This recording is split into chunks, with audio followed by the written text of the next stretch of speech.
မင်္ဂလာပါခင်ဗျာနေ့စဉ်ဘဝမှာစေရောကိုပါကျမ်းမာကြံ့ခိုင်ဖို့အတွက်ကျွန်တော်လင်ထိုက်ကကြိုးစားပါတယ်ခင်ဗျာဒီနေ့တတိယမြောက်ပြပေးမဲ့လေ့ကျင့်ခန်းကတော့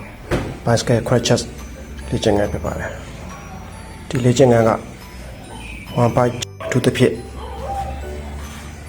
1 bike ဘေးဘက်ချက်သားတွေကိုတမ်းမာစေဖို့ရည်ရွယ်ပါတယ်ဘိုက်ခောက်ထူတာတွေပြောက်ဖို့ဒီလေ့ကျင့်ခန်းကတော့အကောင်းဆုံးပါပဲဘယ်တူညာတစ်ထောင်ညာတူးနဲ့ဘယ်တစ်ထောင်ထိအောင်လဲပါမယ်